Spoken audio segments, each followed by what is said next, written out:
Hello and welcome to the youth message portion of our service today. Now, with everyone being at home right now, I am sure that all of you are working really hard to clean your bedrooms, to pick your toys up off the floor, to put your books away. Maybe some of our adults are working to declutter their homes. Some of you might even be learning how to do something new. You're learning a new skill. Now, when I think about learning a new skill, I think about tying my shoelaces. And it's the kind of thing that when you're first learning how to do it, you can end up with a lot of knots. And that's because learning how to tie our shoelaces, it's tricky. Now, this knot makes me think about how life goes sometimes and how we can end up feeling on the inside. When we get things wrong, when we get things really mixed up, we can feel like we have a pile of knots on the inside.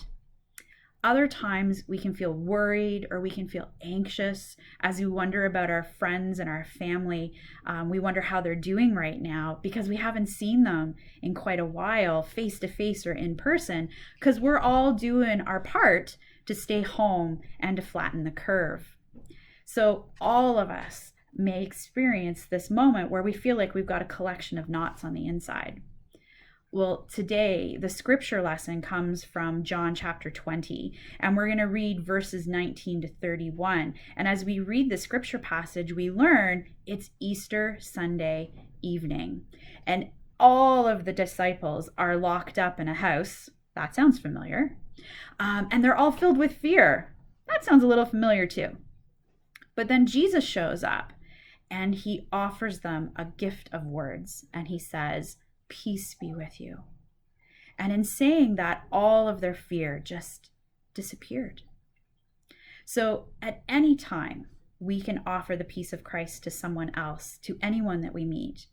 And when we say, "Peace be with you," our knots can disappear too. And so right now, as we're working to stay in touch with friends and families and neighbors, it's really important to share that peace of Christ with them so that maybe their knots can disappear too, and so that we can all be together in this difficult time, offering our comfort and our love and the peace of Christ. So my prayer for you this week is that you too will feel a sense of peace as we stay home, as we find new ways to connect with our loved ones and our friends, as we explore new interests, and as we dig deeper into our faith. So until next week, I hope you will stay well and stay safe.